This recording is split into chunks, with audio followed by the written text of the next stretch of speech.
आज हम आपको टॉपिक करवाएंगे और वो है विषयों का प्रादेशिक भूगोल बुक जो लगती है, और उस विषय के प्रादेशिक भूगोल में मानसूनी प्रदेश।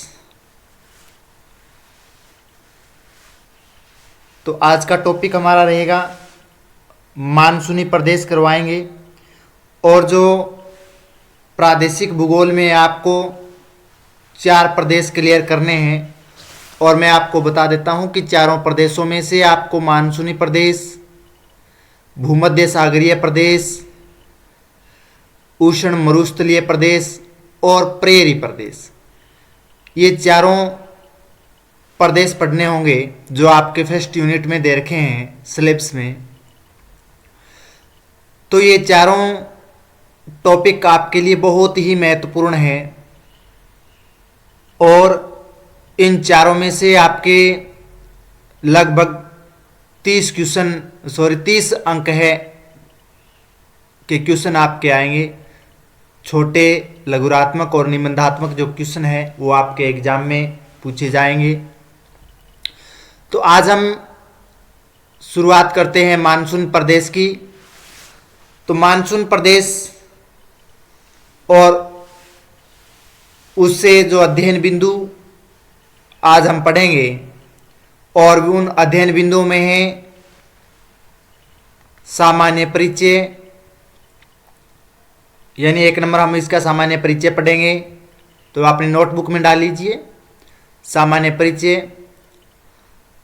हर्बर्टसन के प्राकृतिक प्रदेश पढ़ेंगे, डडले स्टाम्प और केंड्रियो के प्राकृतिक प्रदेश पढ़ेंगे, और उसके बाद में ये जो 4 प्रदेश हैं उसमें सबसे पहले हम मानसून प्रदेश का अध्ययन करेंगे।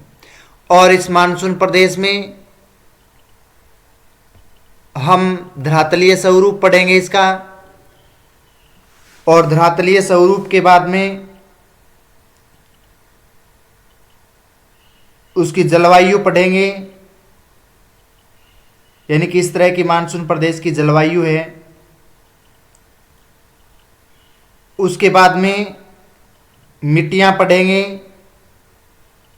कृषि पढ़ेंगे, किस तरह की कृषि की जाती है। उसके बाद में खनिजों के बारे में पढ़ेंगे, कौन कौन से प्रकार के खनिज मानसून प्रदेश में पाए जाते हैं। उसके बाद उद्योग पढ़ेंगे। तो ये बिंदु मानसून प्रदेश के अंतर्गत आने वाले बिंदु हैं, और इन सभी बिंदुओं का हम विस्तार से अध्ययन करेंगे।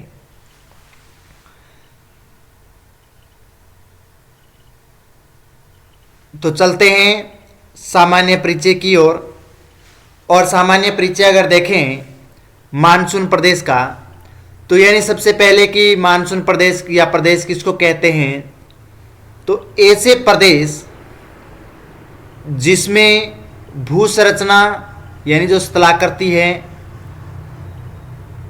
भूमि की बनावट, जलवायु यानी जो क्लाइमेट है, और वनस्पति में जो पेड़ पौधे हैं, समरूपता पाई जाती है यानी समानता पाई जाती है, उन्हें क्या कहते हैं, प्राकृतिक प्रदेश कहते हैं। यानी भू संरचना में, उनकी स्थलाकृति में, उनकी जलवायु में और वनस्पति में जब समरूपता पाई जाती है तो उसको प्राकृतिक प्रदेश के नाम से जाना जाता है।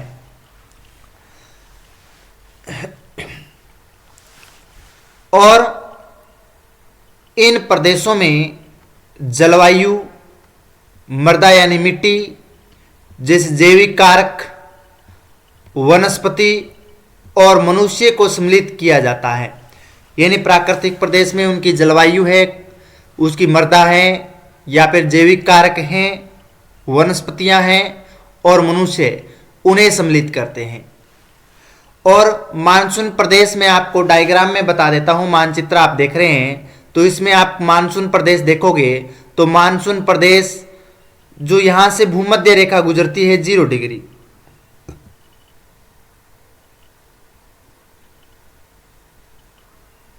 ये जो क्षेत्र है यहां से 0 डिग्री भूमध्य रेखा गुजरती है। इसके उत्तर में हम जाएं तो 30 डिग्री का जो क्षेत्र है, 30 डिग्री उत्तरी अक्षांश, और 30 डिग्री जो दक्षिणी अक्षांश का जो क्षेत्र है, इन का जो मध्यवर्ती भाग है वहां पर मानसून प्रकार की जलवायु पाई जाती है। जो आप ब्लू कलर में ये जो देख रहे हैं ये मानसून जलवायु है। ये एशिया महाद्वीप के, उत्तरी ऑस्ट्रेलिया के, ये ऑस्ट्रेलिया महाद्वीप है तो उत्तरी ऑस्ट्रेलिया के, ये अफ्रीका महाद्वीप है और अफ्रीका महाद्वीप का पूर्वी क्षेत्र और इसका पश्चिमी भाग। इसके साथ साथ में ब्राजील दक्षिण अमेरिका महाद्वीप में जाएं तो ब्राजील का जो पूर्वी भाग है और उत्तर पूर्वी जो भाग है और मध्य अमेरिका इसके अंतर्गत आता है। तो ये प्रदेश मानसून जलवायु के अंतर्गत आते हैं। तो सामान्य परिचय आपने जान लिया कि प्राकृतिक प्रदेश किसको कहते हैं, कि ऐसे प्रदेश जिसमें भू संरचना, स्थलाकृति, जलवायु या वनस्पति में समरूपता पाई जाती है उसको प्राकृतिक प्रदेश कहलाते हैं। और इन प्रदेशों में जलवायु है, मृदा है, जैविक कारक है, वनस्पति है, मनुष्य है, इनको सम्मिलित किया जाता है।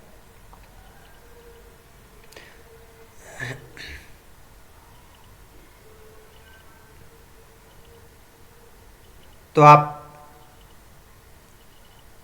नोट कर लीजिएगा सामान्य परिचय में प्राकृतिक प्रदेश, नोट कीजिए, प्राकृतिक प्रदेश ऐसे प्रदेश होते हैं, प्राकृतिक प्रदेश ऐसे प्रदेश होते हैं जिनमें भू संरचना, स्थलाकृति, जलवायु तथा वनस्पति में समरूपता होती है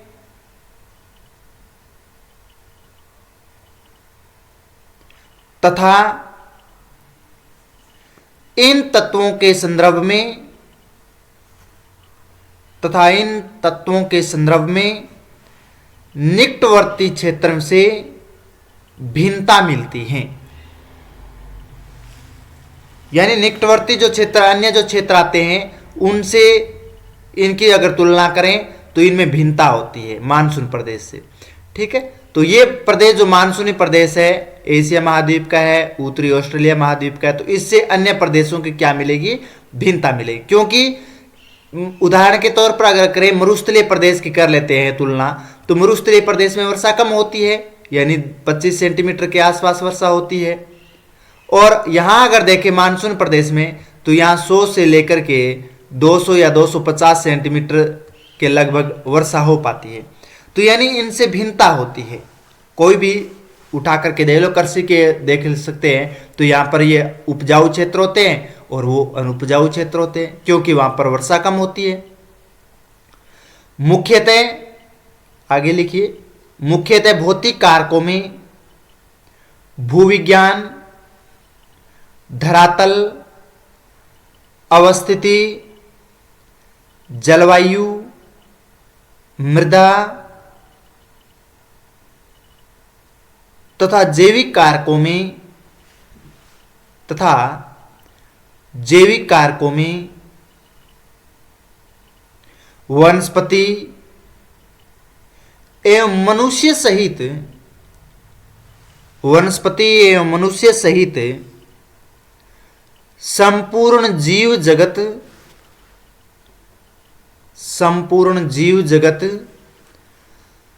तथा उनके क्रियाकलापों को सम्मिलित किया जाता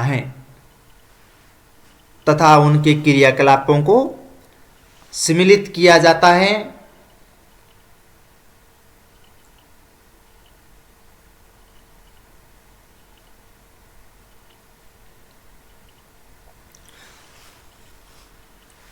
ये था इनका सामान्य परिचय। हम आगे पढ़ेंगे सामान्य परिचय में और भी। आगे मैं आपको दिखाता हूं कि ब्रिटिश भूगोलवेत्ता आता है हर्बर्टसन, और हर्बर्टसन ने विश्व के अनेक प्राकृतिक प्रदेश भी बताए हैं। उन्होंने 6 जो प्राकृतिक प्रदेश बताए हैं मुख्यतः, और इन 6 प्रदेशों में ध्रुवीय प्रदेश, शीतोष्ण प्रदेश, उष्ण शीतोष्ण या उपोष्ण प्रदेश और उष्ण प्रदेश, 5 नंबर है अर्ध उष्ण पर्वतीय एवं पठारी प्रदेश, और 6 नंबर है वो है आर्द्र विषुवत रेखा निम्न भूमि प्रदेश। अब ये हर्बर्टसन ने प्राकृतिक प्रदेश बताए हैं, जैसे ध्रुवीय जो प्रदेश है इनमें इन्हें उपभागों में 2 भागों में विभाजित किया है। पहला है निम्न स्थल भूमि जिसे हम टुंड्रा के नाम से जानते हैं,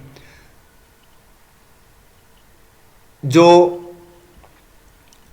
80 से 90 डिग्री अक्षांश का जो क्षेत्र होता है वो टुंड्रा प्रदेश कहलाता है। और इन प्रदेशों में ये जो प्रदेश आते हैं उत्तरी अक्षांश में, और दक्षिणी अक्षांश की बात करें तो ये दक्षिणी ध्रुव में ये प्रदेश आता है। ठीक है। दूसरा इन्होंने ध्रुवीय प्रदेश में विभाजित किया और वो है उच्च भूमि जिसे ग्रीनलैंड के नाम से जानते हैं। और ग्रीनलैंड ध्रुवीय प्रदेश के अंतर्गत या शीत प्रदेश के अंतर्गत आता है। और ग्रीनलैंड की स्थिति ये है, आप देख रहे हैं ये ग्रीनलैंड की स्थिति है। तो ध्रुवीय प्रदेशों को इन्होंने 2 भागों में विभाजित किया।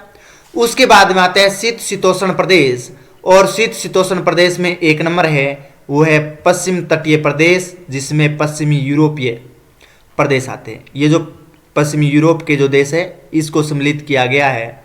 उसके बाद में पूर्वी तटीय जो सेंट लॉरेंस, इसके अंतर्गत ये प्रदेश आता है पूर्वी। आता है निम्न भूमि जो साइबेरिया का क्षेत्र है, और साइबेरियाई क्षेत्र के अंतर्गत ये प्रदेश आता है। उसके बाद में आता है उच्च भूमि, अल्ताई भूमि के नाम से जाना जाता है, जो उच्च पर्वतीय क्षेत्र के रूप में कहते हैं उसको अल्ताई क्षेत्र के नाम।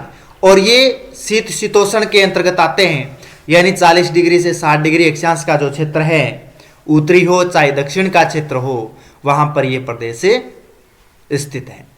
उसके बाद में 3 नंबर उष्ण शीतोष्ण प्रदेश या उपोष्ण कटिबंध प्रदेश के नाम से जाने जाने वाला प्रदेश है। 30 से 40 डिग्री अक्षांश का क्षेत्र, उसमें पश्चिमी तटीय जो भूमध्य सागरीय प्रदेश और भूमध्य सागर की स्थिति आप यहाँ आओगे तो ये देख सकते हैं अफ्रीका महाद्वीप के उत्तर में और यूरोप के दक्षिण में ये भूमध्य सागर है।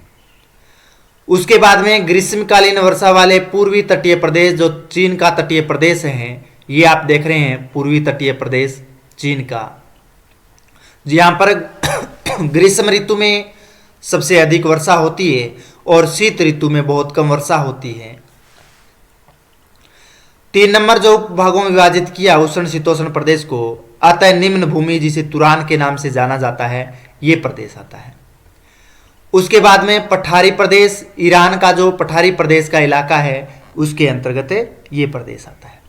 तो ये प्रदेश उत्तरी अक्षांश और दक्षिणी अक्षांश का उष्ण शीतोष्ण या 30 डिग्री से 40 डिग्री अक्षांश का जो क्षेत्र होता है उन अक्षांशीय क्षेत्र में ये प्रदेश पाए जाते हैं। उष्ण प्रदेश के अंतर्गत अगर बात करें तो पश्चिमी या उष्ण मरुस्थल जिसमें सभी मरुस्थल की स्थिति आती है, और मुख्य रूप से बात करें तो सहारा मरुस्थल। और अफ्रीका में हम जाएंगे तो ये आप देख रहे हैं यहाँ पर आपको मरुस्थल मिलेगा, विश्व का सबसे बड़ा मरुस्थल सहारा मरुस्थल। अनेक मरुस्थल हैं और ये मरुस्थल 30 से 35 डिग्री अक्षांश के क्षेत्र पर और महाद्वीपों के पश्चिमी भाग पर आपको सबसे अधिक मात्रा में पाए जाते हैं। उसके बाद में उष्ण प्रदेशों में ग्रीष्मकाल वर्षा वाले क्षेत्र जिसे मानसून प्रदेश के नाम से जाना जाता है, और इसके अंतर्गत ये प्रदेश आता है संपूर्ण।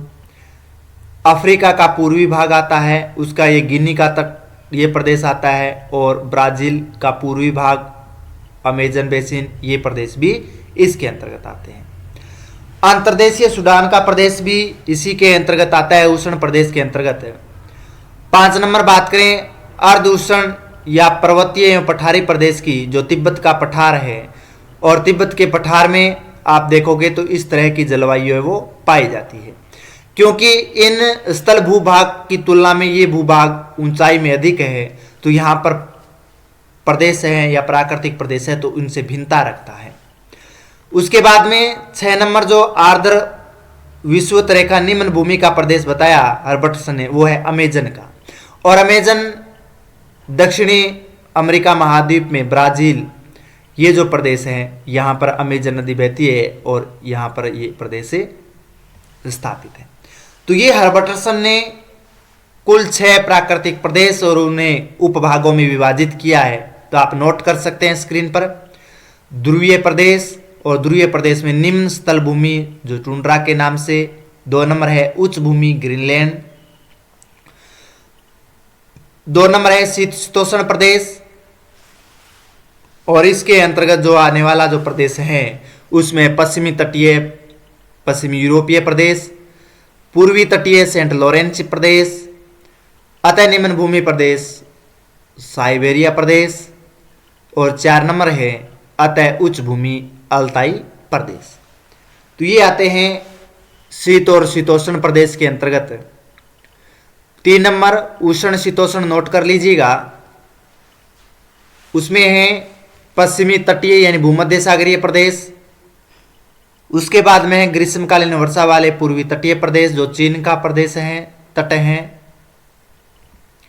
उसके बाद में है अतः निम्न भूमि जो तुरान प्रदेश है, और 4 नंबर है पठारी प्रदेश ईरान का प्रदेश।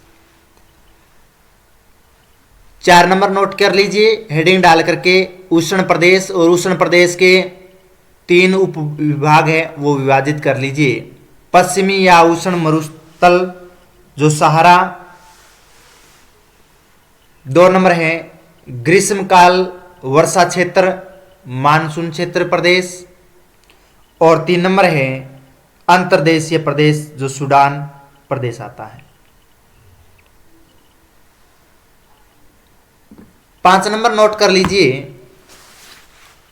अर्ध उष्ण पर्वतीय एवं पठारी प्रदेश जो तिब्बत, आगे डाल लीजिए तिब्बतीय क्षेत्र चीन में।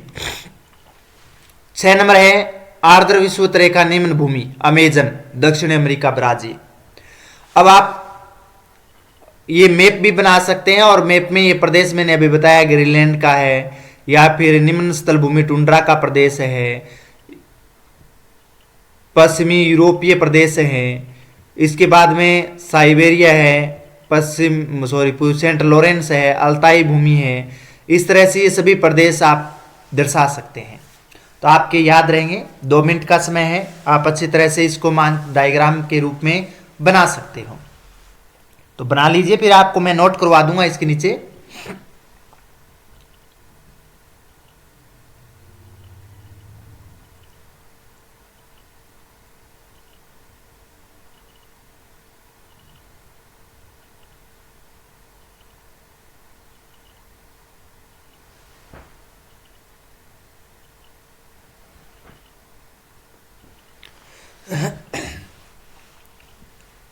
और ज्योग्राफी में मैं आपको बात कहता हूं कि ज्योग्राफी में आपको डायग्राम्स बनाने आने चाहिए, मैप वगैरह है आपको बनाना आना चाहिए। अगर आपको मैप नहीं आ रहा है तो मैं कह रहा हूं कि ज्योग्राफी आपके लिए अधूरी है। आपके पूर्णतः अंक प्राप्त नहीं कर पाओगे आपको मैप नहीं आ रहा है तो। और आप फुल में से फुल अगर मार्क्स चाहते हैं तो आपको मैप है वो बनाना आना ही चाहिए। आप अगर एग्जाम में बैठ रहे हो और एग्जाम में थ्योरी सीधा थ्योरी लिख दी और आपने मैप के अंतर्गत नहीं दर्शाया है तो एग्जामिनर पागल नहीं है कि वो आपको सीधा नंबर दे देंगे, नहीं दे सकते हैं। ठीक है, तो ज्योग्राफी में मैप है बहुत महत्वपूर्ण है, तो मैप बना लीजिए। हाँ, हर्बर्टसन के बारे में लिखिए।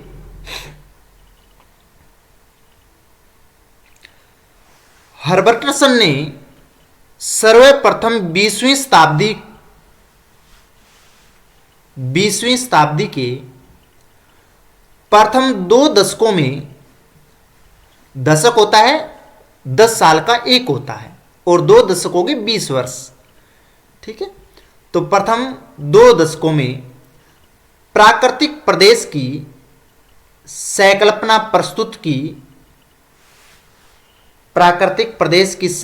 प्रस्तुत की, उन्होंने अपने कार्यों के विकास के साथ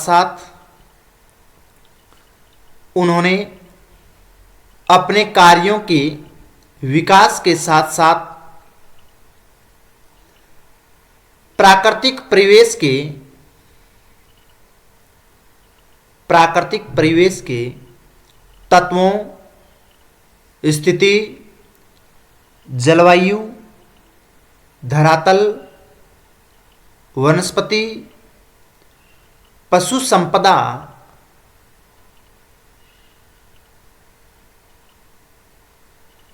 संपदा, आदि की समरूपता पर आधारित, आदि की समरूपता के आधार पर प्रदेशों को विभाजित किया।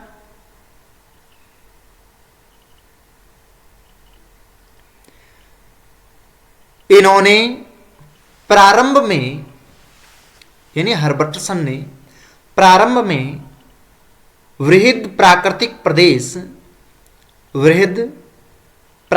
प्रदेश एवं बाद में प्राकृतिक प्रदेश के नाम से संबोधित किया।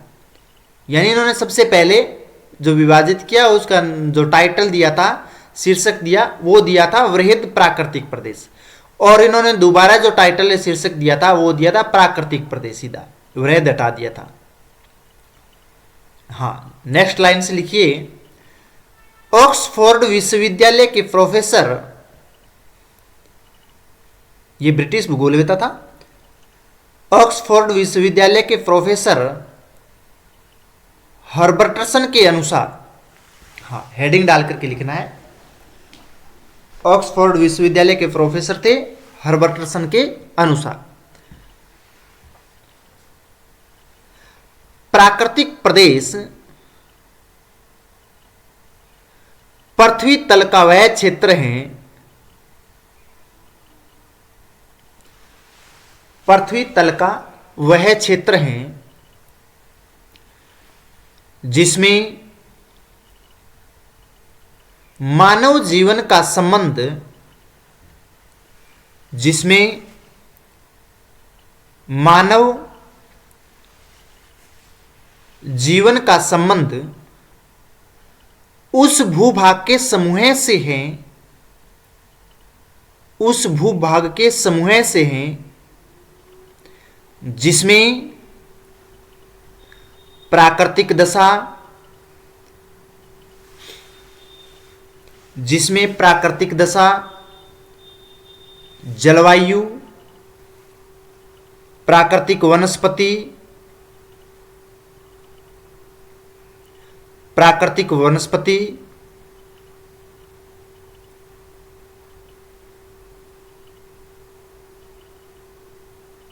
ये सभी परिस्थितियां लगभग समान हो, वो ही प्राकृतिक प्रदेश कहलाता है। यानी सभी जो परिस्थितियां ये जो मैंने बताई थी आपको, जलवायु है, प्राकृतिक वनस्पति है, कोई भी प्राकृतिक दशाएं अन्य है, उसका भूभाग हो, तो उसमें जो समरूपता पाई जाती है उसे प्राकृतिक प्रदेश के नाम से जाना जाता है।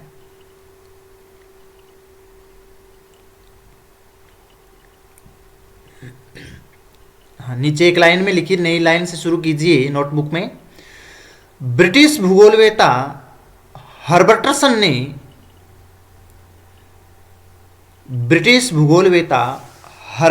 ने सर्वप्रथम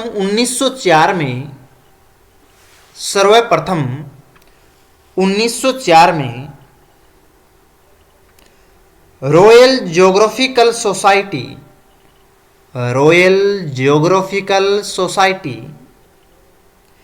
की बैठक में, रॉयल जियोग्राफिकल सोसाइटी की बैठक में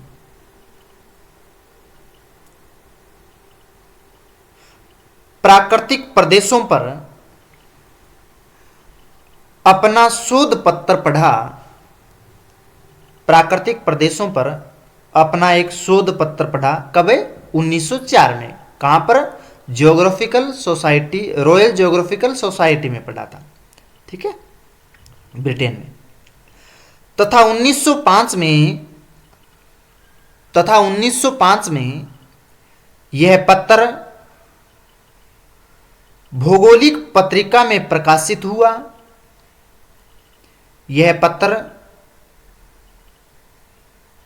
यानी 1905 में यह पत्र भौगोलिक पत्रिका में प्रकाशित हुआ, जिसका शीर्षक था, यानी टाइटल, जिसका शीर्षक था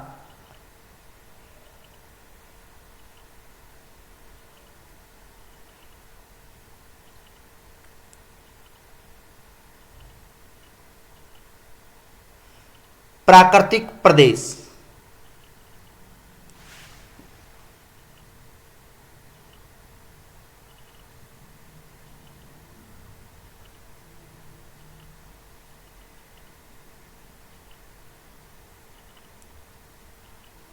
प्राकृतिक प्रदेशों के विभाजन में उन्होंने राजनीतिक खंडों की जगह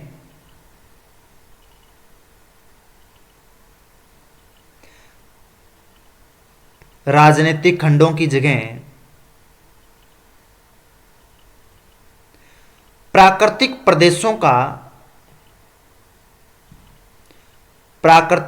प्रदेशों को भौगोलिक अध्ययन की इकाई माना था।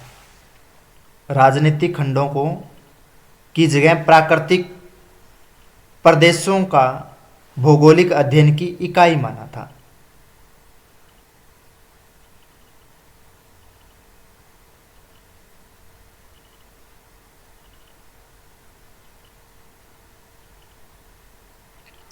तो ये थे प्राकृतिक प्रदेश जो हर्बर्टसन के द्वारा दिए गए थे। अब हम नेक्स्ट चलते हैं और नेक्स्ट हम पढ़ें तो आपको कुछ प्राकृतिक प्रदेश और भूगोलवेताएं और उन्होंने अपने प्राकृतिक प्रदेश दिए और उनमें नाम था डडले स्टाम्प और केंड्रियू। तो डडले स्टाम्प और केंड्रियू ने भी अपने प्रदेश जो प्राकृतिक प्रदेश थे वो प्रस्तुत किए थे और इन्होंने 4 भागों में विभाजित किया था। पहला था उष्ण प्रदेश, जो यहां आप देख रहे हैं ये उष्ण प्रदेश, और उष्ण प्रदेशों में इन्होंने भूमध्य रेखीय जो उप प्रदेश विभाजित किया, भूमध्य रेखीय निम्न प्रदेश, 2 नंबर है भूमध्य रेखा उच्च प्रदेश। ये सभी भूमध्य रेखीय जो प्रदेश हैं 0 डिग्री उसके अंतर्गत आते हैं।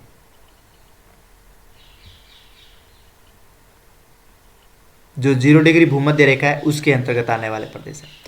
उसके बाद में मानसूनी प्रदेश जो अभी हम पढ़ रहे हैं, मानसून प्रदेश, और मानसून प्रदेश के अंतर्गत ये प्रदेश आता है, ये प्रदेश, और उत्तरी ऑस्ट्रेलिया ये प्रदेश, और ये प्रदेश भी, ये गिनी का तट भी, ब्राजील का पूर्वी मध्य अमेरिका ये प्रदेश भी आता है। तो ये मानसून के अंतर्गत आता है।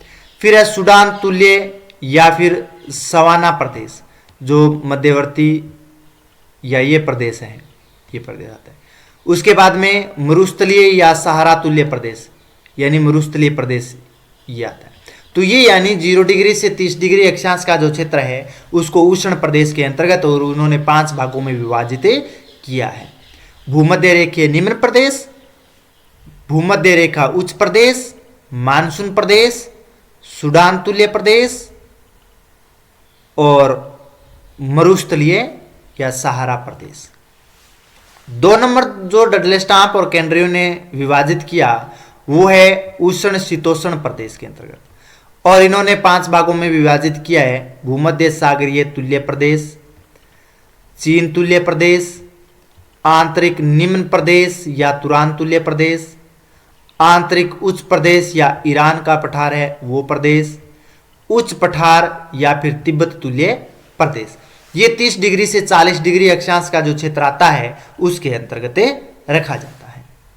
उसके बाद में शीत शीतोष्ण प्रदेश 3 नंबर, और शीत शीतोष्ण प्रदेश को भी 5 भागों में विभाजित किया, और उसमें आता है पश्चिमोत्तर यूरोपीय तुल्य प्रदेश, ये प्रदेश आपको बताया था यूरोपीय तुल्य प्रदेश, सेंट लॉरेंस तुल्य प्रदेश, ये प्रदेश 40 डिग्री से 60 डिग्री अक्षांश का जो क्षेत्र है वो प्रदेश, प्रेरी तुल्य प्रदेश, प्रेरी तुल्य प्रदेश आता है, अल्ताई तुल्य प्रदेश,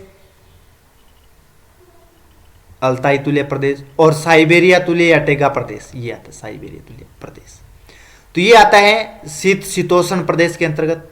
4 नंबर दिया वो दिया था शीत प्रदेश, इसमें टुंड्रा प्रदेश 1 नंबर और 2 नंबर हिमाच्छादित प्रदेश जो हिम से ढका हुआ जो क्षेत्र है वो प्रदेश। तो आप इसको नोट कर सकते हैं नोटबुक में, हाँ नोट कर लीजिए।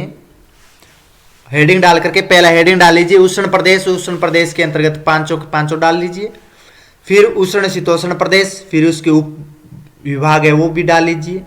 शीत शीतोष्ण 3 नंबर, उसके 5 हैं तो वो भी डाल लीजिए। और शीत प्रदेश 2 है, टुंड्रा प्रदेश और हिमाच्छादित प्रदेश।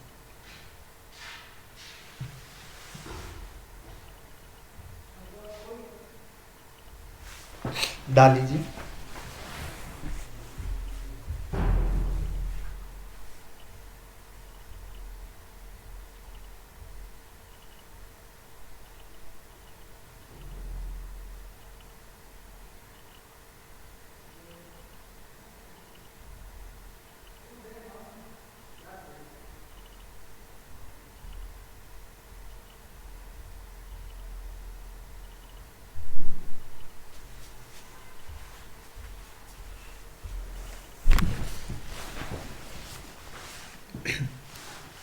हाँ, मैप बनाना है तो आप मैप भी बना सकते हैं। अब हम पढ़ेंगे मानसून प्रदेश के अंतर्गत, और विश्व के ये चारों जो प्रदेश है उसके हम एक एक के बारे में विस्तार से पढ़ते जाएंगे। सबसे पहले हमें इसका अध्ययन करना है, मानसून प्रदेश का। ये जो आप प्रदेश देख रहे हैं इसके बारे में आपके सिलेबस में ये चारों प्रदेश लगते हैं, ठीक है ना। ये चारों प्रदेश, भूमध्य सागरीय प्रदेश भी लगता है, मरुस्थल प्रदेश भी लगता है और प्रेरी प्रदेश भी लगता है, तो चारों लगते हैं। मानसून प्रदेश है वो करवाएंगे।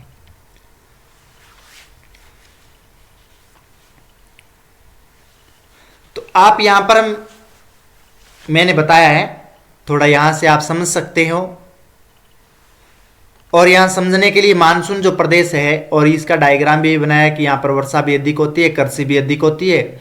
और मुख्य विशेषता है प्रबल मौसमी वर्षा, घने वन और कृषि। जलवायु अगर संकेत की बात करें तो गर्म और नरम गर्मियां होती है, ठंडी होती है और सूखी ऋतुएं भी होती है, शीत ऋतु। प्रमुख उद्योग धान के उद्योग है, विविध फसलों की खेती और संघन बस्तियां वो निवास करते हैं, तो वो मानसून प्रदेश के अंतर्गत आता है। तो आज हम इसी मानसून प्रदेश के अंतर्गत पढ़ेंगे। अन्य टॉपिक्स हैं वो एक एक हम क्लियर करते जाएंगे।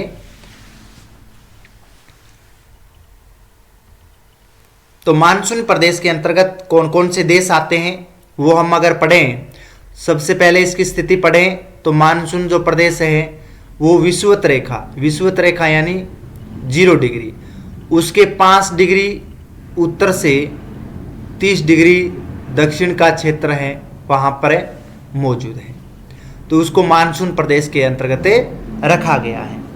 इसके अंतर्गत जो देश आते हैं एशिया महाद्वीप की अगर बात करें तो उसमें Bharat, Pakistan, Myanmar, Laos, Philippines और दक्षिणी पूर्वी द्वीप समूह है।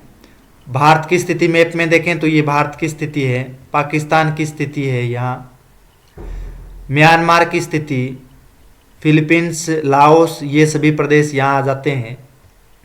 और दक्षिणी पूर्वी जो द्वीप हैं ये प्रदेश। दक्षिणी अमेरिका में जाएं तो उसका उत्तरी भाग और पूर्वी ब्राजील, उत्तरी भाग ये देख सकते हैं और पूर्वी ब्राजील ये प्रदेश, तो ये मानसून प्रदेश के अंतर्गत आते हैं। मध्य अमेरिका की बात करें तो उसमें मेक्सिको प्रदेश आता है, ये आप देख रहे हैं डायग्राम में, मेक्सिको प्रदेश। अफ्रीका की बात करें तो तटीय प्रदेश आते हैं इसमें और मेडागास्कर द्वीप, यहाँ पर एक द्वीप और आता है मेडागास्कर, ये और तटीय प्रदेश, पूर्वी तटीय प्रदेश भी और पश्चिमी तटीय प्रदेश भी। ऑस्ट्रेलिया की अगर बात करें तो उत्तरी प्रांत जो समुद्र तटीय भाग है ये आप देख सकते हैं, ये प्रदेश ऑस्ट्रेलिया का। तो आप मैं इसकी थ्योरी आपको लिखाऊंगा, मानसून प्रदेश। तो हेडिंग डाल लीजिए यहाँ पे, मानसून प्रदेश।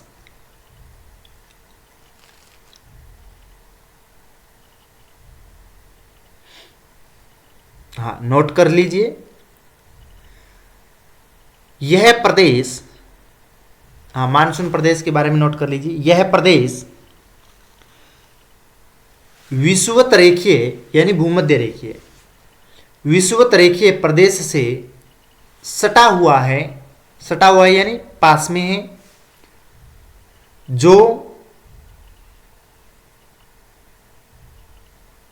जो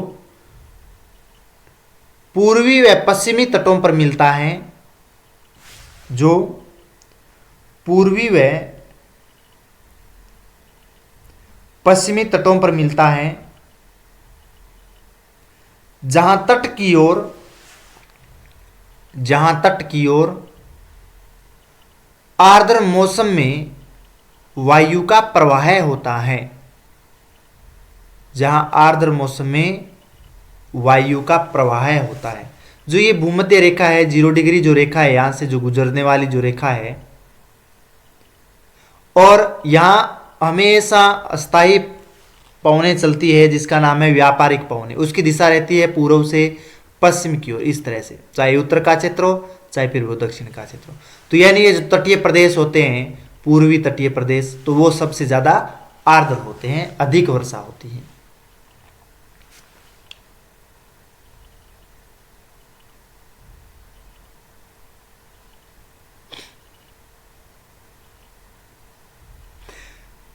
यह मुख्यतः दक्षिणी पूर्वी एशिया,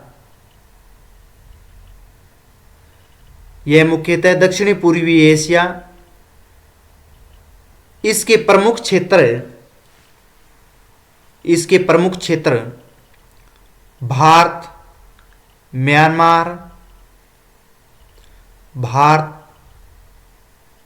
म्यांमार के पश्चिमी तट, वियतनाम का पूर्वी तट, उत्तरी फिलीपींस आदि है। एशिया में इसका विस्तार 60 डिग्री उत्तरी अक्षांश तक मिलता है। यानी एशिया महाद्वीप की पूर्वी दिशा की ओर कौन सा महासागर है? यह प्रशांत महासागर, ये प्रशांत महासागर। तो यहां से जब आर्द्र हवाएं आती है तो यहां पर सबसे ज्यादा वर्षा हो पाती है ये प्रदेश। तो यानी इसका जो विस्तार है वो 60 डिग्री अक्षांश तक होता है एशिया महाद्वीप में। एशिया से बाहर अफ्रीका का पश्चिमी गियाना तट,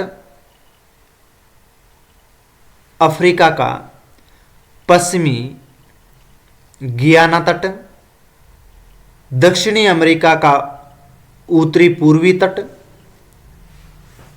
दक्षिणी अमेरिका का उत्तर पूर्वी तट,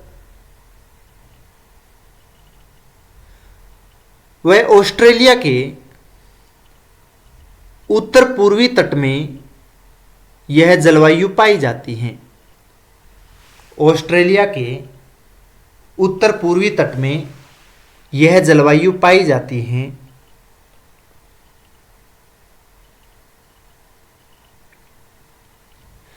उष्णकटिबंधीय मानसूनी प्रदेशों में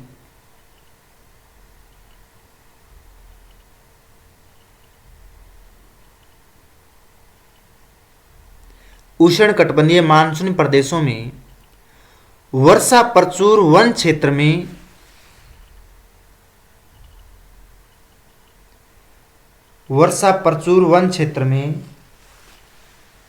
यह भिन्नता है कि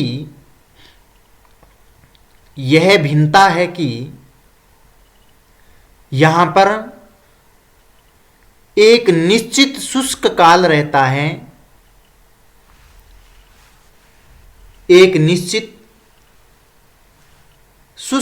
रहता है, यानी शीत ऋतु में वर्षा नहीं हो पाती, वो काल शुष्क ऋतु का कहलाता है। लेकिन वर्षा की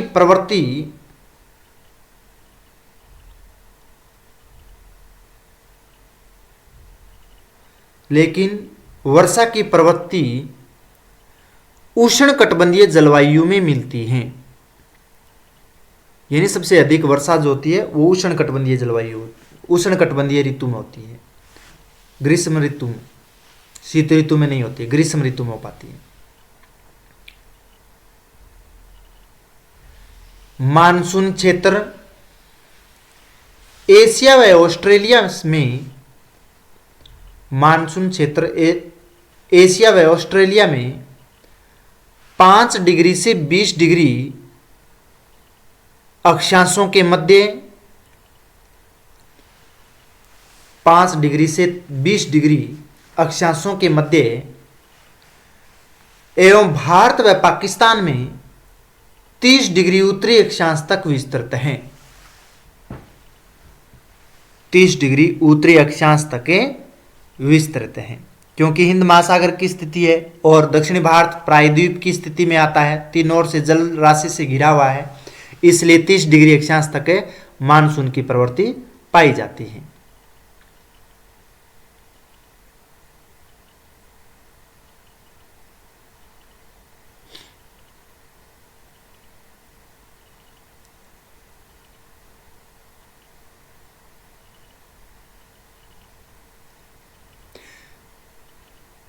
इसके अंतर्गत यानी मानसून प्रदेश के अंतर्गत लिख लीजिए, इसके अंतर्गत Bharat, Pakistan, Myanmar, Laos, Bharat, Pakistan, Myanmar, Laos, Philippines, दक्षिणी चीन, मध्य अमेरिका, मेक्सिको,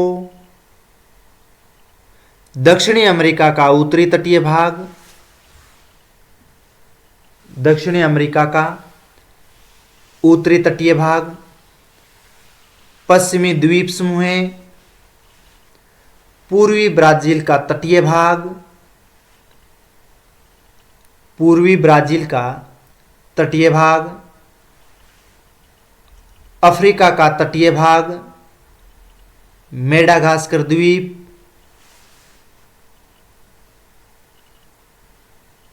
मेडागास्कर द्वीप व ऑस्ट्रेलिया के उत्तरी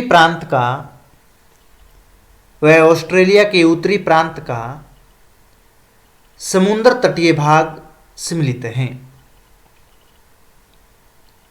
समुद्र तटीय भाग सम्मिलित हैं।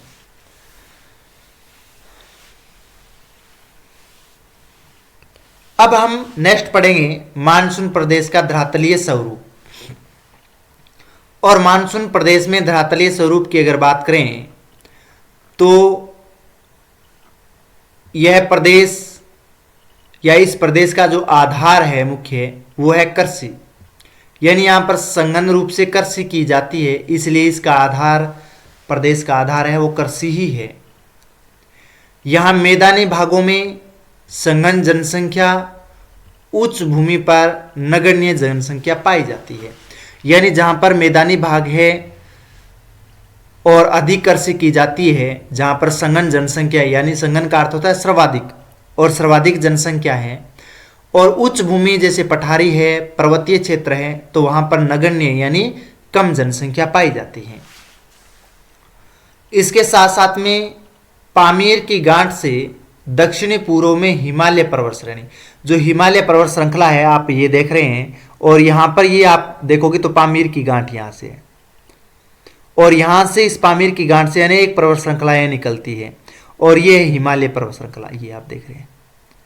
तो इन पर्वतीय क्षेत्रों में कम जनसंख्या निवास करती है, और इसकी पूर्वी सीमा म्यांमार में आराकान योमा तथा पिगुयोमा पर्वत है, यानी म्यांमार में आएंगे तो यहाँ पर आपको क्या मिलेगा, पूर्वी जो सीमा है हिमालय की, जिसे आराकान योमा तथा पिगुयोमा के नाम से जाने जाने वाली पर्वत श्रेणी है। पामीर की गांठ से पूर्व की ओर अल्ताइतांग श्रेणी निकलती है। तो अल्ताइतान है वो पामीर की गांठ से पूर्व की ओर निकलती है, और हिमालय तथा अल्ताइतांग के बीच तिब्बत का पठार है। जो अल्ताइतांग पर्वत श्रृंखला ये आप देख रहे हैं, अल्ताइतांग, और ये हिमालय है, इसके बीच में आप देखोगे यहाँ पर, तो यहाँ पर तिब्बत का पठार आपको मिलेगा, ये प्रदेश। तो यहाँ पर आपको तिब्बत का पठार है जो दो पर्वत श्रृंखलाओं के बीच में है, हिमालय और अल्ताइतांग के। उत्तर पूर्व में यप्लोनोवाई तथा इसके उत्तर में स्टेनोवाई पर्वत श्रृंखला के रूप में है। मानसूनी एशिया की पश्चिमी सीमा से अनेक नदियां हैं वो निकलती हैं। और इन प्रदेशों में मैदान का निर्माण इन्हीं नदियों के द्वारा हुआ है। भारत में गंगा और ब्रह्मपुत्र का मैदान, जो भारत में गंगा का मैदान और ब्रह्मपुत्र का जो मैदान है, ये प्रदेश आता है। और चीन का उत्तरी बड़ा मैदान और चीन का ये जो प्रदेश है, यहाँ से लेकर ये प्रदेश है, वो सबसे ज़्यादा मानसूनी। पाकिस्तान का सिंधु घाटी का मैदान, और पश्चिम में हम जाएँ तो पाकिस्तान का ये सिंधु घाटी का जो मैदान है, वहाँ पर भी मानसूनी प्रदेश है या धरातलीय स्वरूप पाया जाता है। तो अगर हम धरातलीय स्वरूप की बात करें तो यहाँ पर मानसूनी प्रदेश में यहाँ पर दक्षिणी और दक्षिणी पूर्वी एशिया, पूर्वी अफ्रीका, उत्तरी ऑस्ट्रेलिया में फैला हुआ है और यहाँ पर विस्तृत मैदान है, अनेक नदी घाटियाँ हैं और तटीय मैदान भी प्रमुख हैं। इसके साथ साथ में हिमालय, अराकानियोमा, पश्चिमी घाट जैसे पर्वत मानसूनी वर्षा के लिए भी सहायक है, क्योंकि अवरोध के रूप में और अवरोध के रूप में होने की वजह से आर्द्र हवाओं को रोक करके यहाँ पर वर्षा कराते हैं। और यहाँ की मुख्य नदियाँ भी है, गंगा है, ब्रह्मपुत्र है, मेकांग है, यांगत्से है, आदि नदियाँ भी यहाँ पर बहती है। तो हेडिंग डाल लीजिए धरातलीय स्वरूप। हाँ, मानसून एशिया का धरातलीय स्वरूप लिखिए। मानसून एशिया में, हाँ नोटबुक में नोट कर लीजिए, हेडिंग डाल लीजिए पहले धरातलीय स्वरूप। मानसून प्रदेश में धरातलीय स्वरूप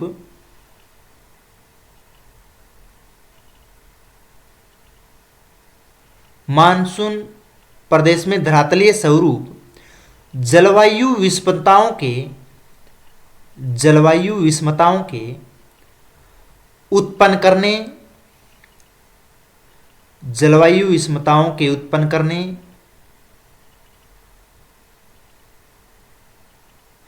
तथा भूमि उपयोग की परिसीमाओं का निर्धारण करने के लिए एक महत्वपूर्ण कारक है। भूमि उपयोग की परिसीमाओं का निर्धारण करने के लिए एक महत्वपूर्ण कारक है। यह प्रदेश आर्द्र कृषि का क्षेत्र है, यानी अधिक वर्षा होती है और अधिक वर्षा होती है उसको आर्द्र प्रदेश कहते हैं। यह प्रदेश आर्द्र कृषि का क्षेत्र है,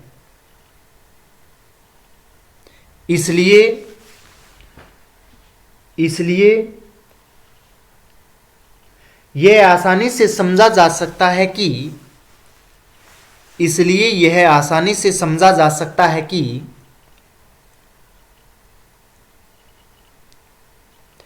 धरातलीय स्वरूप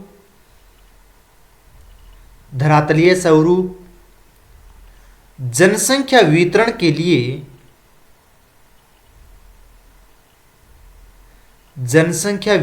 लिए मुख्य नियंत्रक भी है, यानी सबसे अधिक जनसंख्या को आकर्षित करने वाला यह प्रदेश कहलाता है, क्योंकि अधिक वर्षा, मीठा जल है और मैदानी भाग होने की वजह से यहां पर जनसंख्या अधिक निवास करती है। मैदानी भूभागों में, आगे नोट कीजिए, मैदानी भूभागों में सघन जनसंख्या है, जबकि उच्च भूमियों में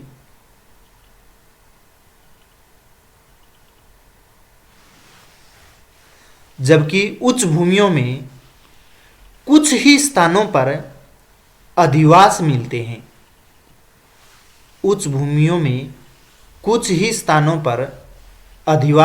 हैं।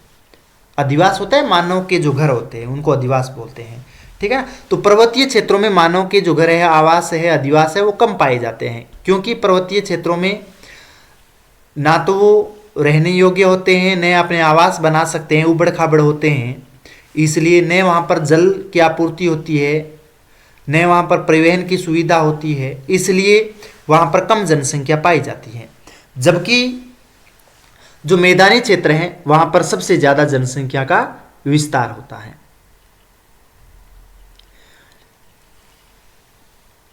एशिया के मानसून प्रदेश के, आगे नोट कर लीजिए, एशिया के मानसून प्रदेश के उचावच में समीपवर्ती पर्वत,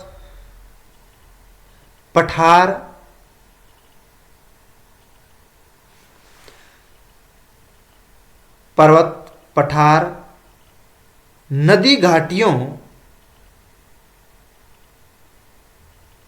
के मैदान मिलते हैं। नदी घाटियों के मैदान मिलते हैं।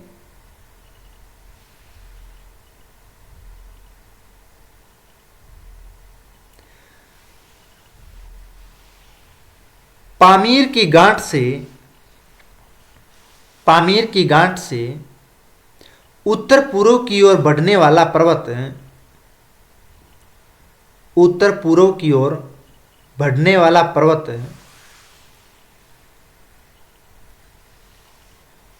वह पठारों का क्रम ही मानसून एशिया का सीमावर्ती प्रदेश है। मानसून एशिया का सीमावर्ती प्रदेश है। जो आप ये पामीर की गांठ देख रहे हैं, यहां से आपको अनेक पर्वत श्रृंखलाएं में ये तियान शान पर्वत श्रृंखला रूप में गुजर रही है। ये कुनलुन पर्वत श्रृंखला इस तरह से गुजर रही है। हिंदुकुश पर्वत श्रृंखला इधर से गुजर रही है। हिमालय पर्वत श्रृंखला ये है ही, तो इसे पामीर की गांठ कहते हैं। और ये पर्वत श्रृंखलाएं हैं जब ये आर्द्र हवाएं हैं और आर्द्र हवाओं की अवरोध के रूप में आ जाती है, और अवरोध के रूप में आने की वजह से यहाँ पर इस प्रदेशों में सबसे अधिक वर्षा हो पाती है। और इधर से जब ये हवाएं आती है तो ये प्रदेश भी अवरोध के रूप में आता है। तो इसलिए चीन का पूर्वी जो भाग है, ये प्रदेश है, यहाँ पर भी सबसे अधिक वर्षा होती है।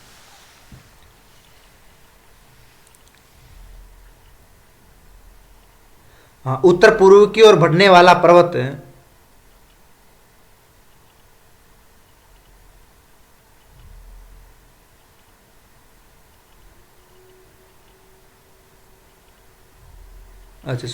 इस गांठ के दक्षिण पूर्व की ओर हिमालय पर्वत श्रेणी, इस गांठ के दक्षिण पूर्व की ओर हिमालय पर्वत श्रेणी एक तलवार की आकार में फैली है, यानी एकदम सीधी नहीं है, इस तरह से तलवार की आकृति में है।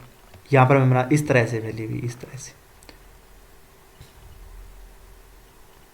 ठीक है ना, इस तरह से वो फैली हुई है पर्वत श्रृंखला, एकदम सीधी नहीं है इस तरह से। तो इसलिए इसे कहते हैं तलवार की आकृति की। तलवार की आकृति में फैली है। यह विश्व की सबसे ऊंची पर्वतमाला है। यह विश्व की सबसे ऊंची पर्वतमाला है।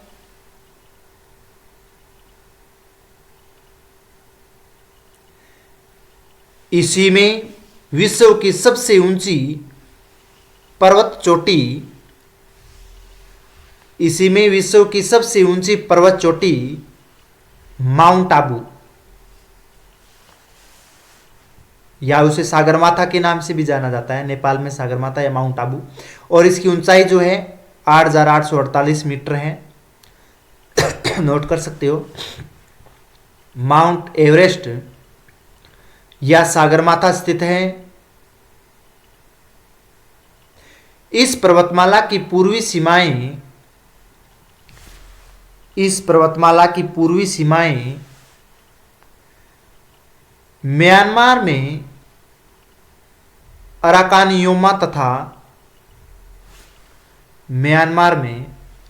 अराकानयोमा तथा पिगुयोमा के नाम से फैली हुई है। अराकानयोमा या पिगुयोमा के नाम से फैली हुई है।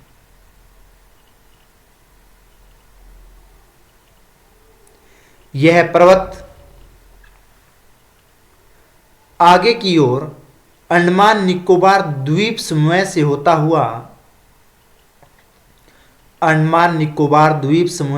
हुआ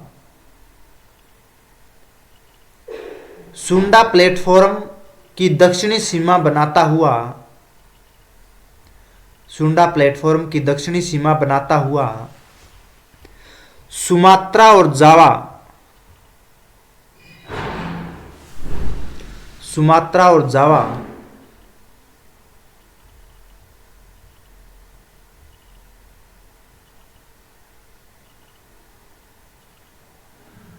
वह दक्षिणी सीमा बनाकर पूर्व की ओर बढ़ जाता है, दक्षिणी सीमा बनाता हुआ पूर्व की ओर बढ़ जाता है।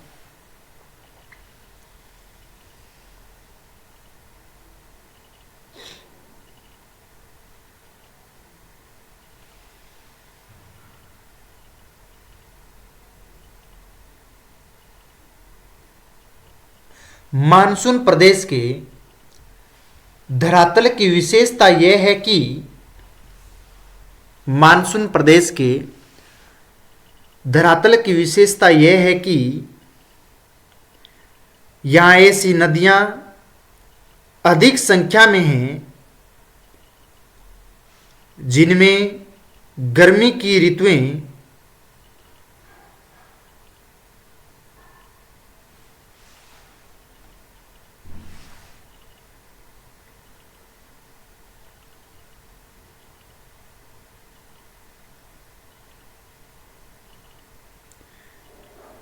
गर्मी की ऋतुएं में जल उपलब्ध होता है तथा बाढ़ भी आती है, यानी ग्रीष्म ऋतु में अधिक वर्षा होती है इसलिए जल भी भरपूर आता है नदियों में और साथ साथ में कभी कभी बाढ़ भी आ जाती है। फलस्वरूप इन नदियों द्वारा लाई गई जलोढ़ मिट्टी, इन नदियों द्वारा लाई गई जलोढ़ मिट्टी दूर दूर तक बिछाकर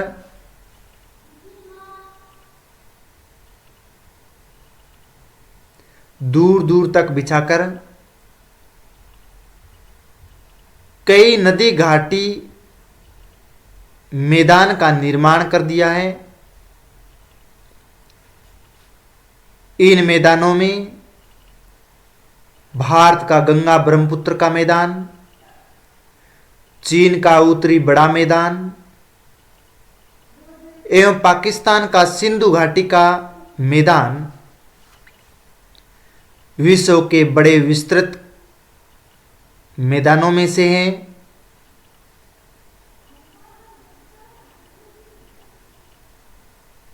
विस्तृत मैदानों में से है। अब ये था धरातलीय स्वरूप मानसून प्रदेश का। अब हम देखें तो मानसून प्रदेश की जलवायु के बारे में। और मानसून प्रदेश की जलवायु अगर हम देखें तो मानसून प्रदेश में जलवायु है जो भूमि के गर्म होने के कारण भारत के उत्तर पश्चिम भाग में न्यून वायुदाब का क्षेत्र बन जाता है, क्योंकि इन क्षेत्रों में ये जो कर्क रेखा है यहाँ पर सूर्य की स्थिति रहती है 23.5 डिग्री उत्तरी अक्षांश का ये भूभाग है, और यहाँ पर 21 जून को कर्क रेखा पर सूर्य लंबवत चमकता है। तो यहाँ पर और पश्चिमी जो भारत है और पाकिस्तान का सिंधु प्रांत है वहाँ पर रेतीली मृदा होने की वजह से अत्यधिक गर्म प्रदेश हो जाता है, और गर्म प्रदेश होने की वजह से वायुदाब और तापमान में विपरीत संबंध होता है। जहाँ पर वायुदाब कम होता है वहाँ पर तापमान अधिक होता है, जहाँ पर वायुदाब अधिक होता है वहाँ तापमान कम होता है। तो दोनों का विपरीत संबंध होता है, इसलिए यहाँ पर अधिक तापमान होने की वजह से निम्न वायुदाब का केंद्र बन जाता है, यानी लो प्रेशर। और लो प्रेशर होने की वजह से ये जो प्रदेश हैं और ये जो बंगाल की खाड़ी या अरब सागरीय प्रदेश है यहाँ पर जल की स्थिति है, और जल अधिकता होने की वजह से यहाँ पर हमेशा उच्च वायुदाब यानी हाई प्रेशर रहता है।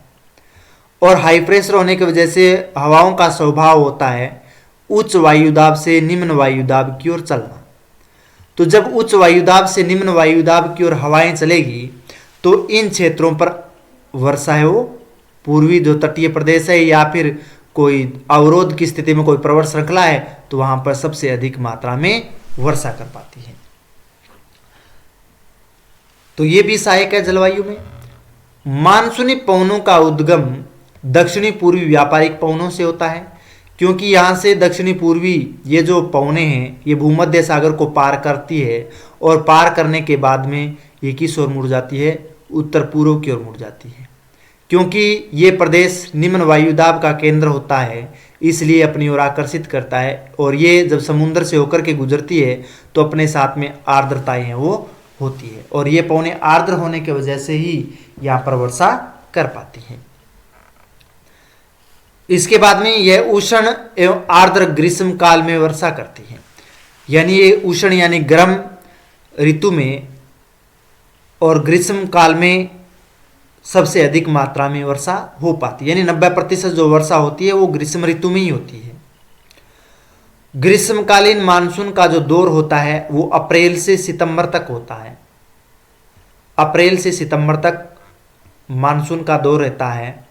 सितंबर में लौटते हुए मानसून से कोरोमंडल तट, जो तमिलनाडु जो तट है, कोरोमंडल तट है, ये जो तट आप देख रहे हैं, और इसमें लौटता हुआ जो मानसून होता है वो टकराता है और अधिक वर्षा करता है। ग्रीष्म ऋतु में कोरोमंडल तट पर वर्षा नहीं होती है, शीत ऋतु पर होती है, और श्रीलंका में भी वर्षा होती है शीत ऋतु में यहाँ पर।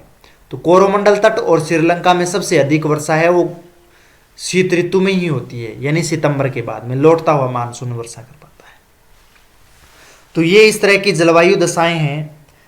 और यहाँ पर जो जलवायु है आपको बताया था उष्णकटिबंधीय मानसूनी जलवायु है, और जो वर्षाएं होती है वो दक्षिण पश्चिमी मानसून से भारी भरकम वर्षा होती है, और शीत ऋतु में उत्तर पूर्वी जो मानसून है वो शुष्क रहता है, वर्षा नहीं हो पाती है। और वर्षा इस क्षेत्र में होती है वो होती है 100 से लेकर के 250 सेंटीमीटर या उससे अधिक वर्षा होती है। और तापमान की अगर बात करें तो इन प्रदेशों में तापमान है वो 25 से 35 डिग्री के आसपास से रहता है। तो अब आप नोट कर लीजिए, हेडिंग डाल लीजिए जलवायु दशाएं।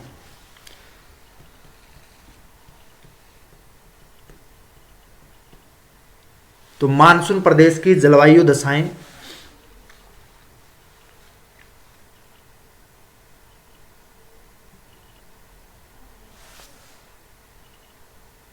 हाँ नोट कीजिए। मानसूनी जलवायु में भूमि के संघन रूप से गर्म होने के कारण, भूमि के संघन रूप से गर्म होने के कारण भारत के उत्तरी पश्चिमी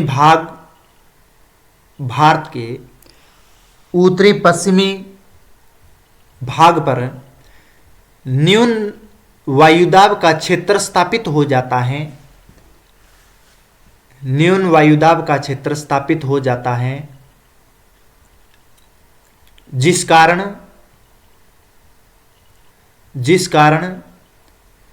हिंद महासागर से पवनों का प्रवाह प्रारंभ हो जाता है। जिस कारण हिंद महासागर से पवनों का प्रवाह प्रारंभ हो जाता है। इन पवनों का उद्गम दक्षिणी पूर्वी व्यापारिक पवनों से होता है, जो दक्षिणी गोलार्ध में आती है ना, ये पवनें दक्षिणी पूर्वी पवनें, और ये भूमध्य सागर को पार करती है, और पार करने के बाद में यहाँ पर निम्न वायुदाब होने की वजह से ये किस ओर मुड़ जाती है, उत्तर पूर्व की ओर मुड़ जाती है, और मुड़ने की वजह से ये समुद्र से पार करती है तो ये आर्द्र हो जाती है भाई, इसलिए ये वर्षा करती है।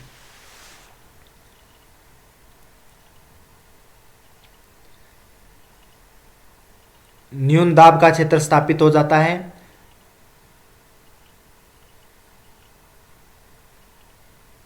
अच्छा सॉरी, दक्षिणी पूर्वी व्यापारिक पवनों से होता है, जो उष्ण तथा आर्द्रता से पूर्ण होती है।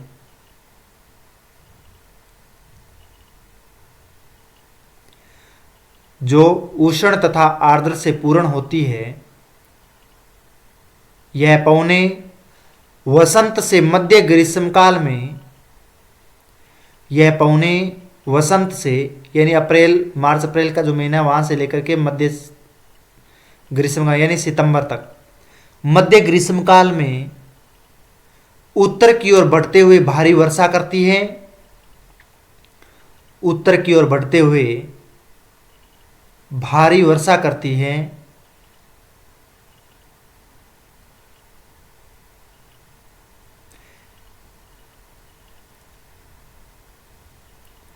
यह उष्णकटिबंधीय मानसूनी जलवायु,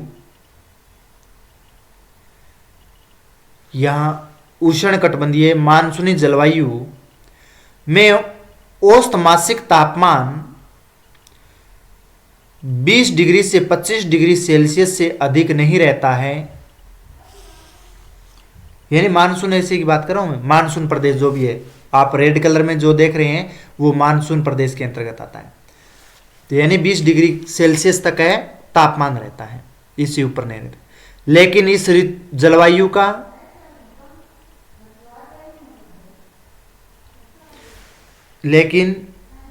जलवायु का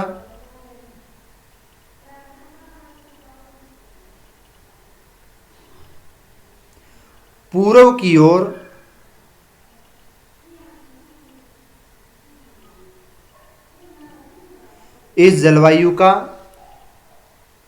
पूर्व की ओर अपेक्षाकृत विस्तार अधिक है, पूर्व की ओर अपेक्षाकृत विस्तार अधिक है तथा वार्षिक ताप परिसर भी कुछ दशाओं में अधिक रहता है, तथा वार्षिक ताप परिसर भी कुछ दशाओं में अधिक रहता है।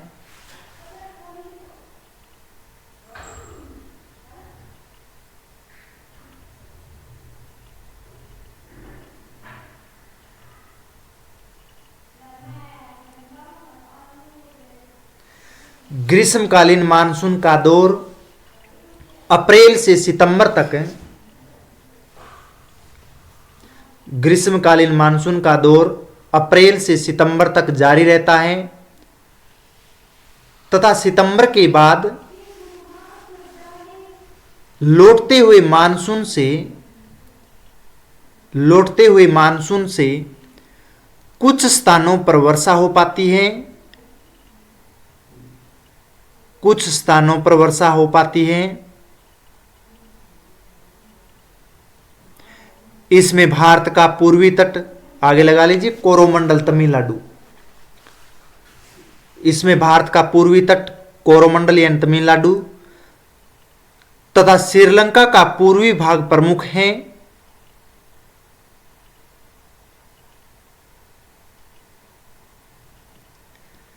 पूर्वी भाग में प्रमुख हैं। इस मानसून की दिशा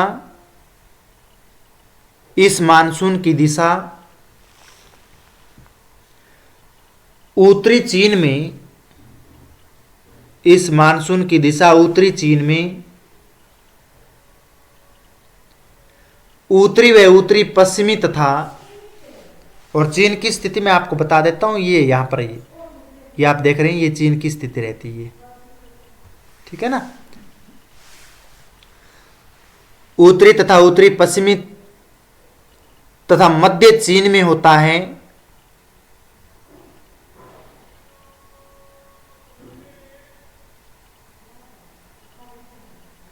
उत्तरी भारत हिमालय पर्वत का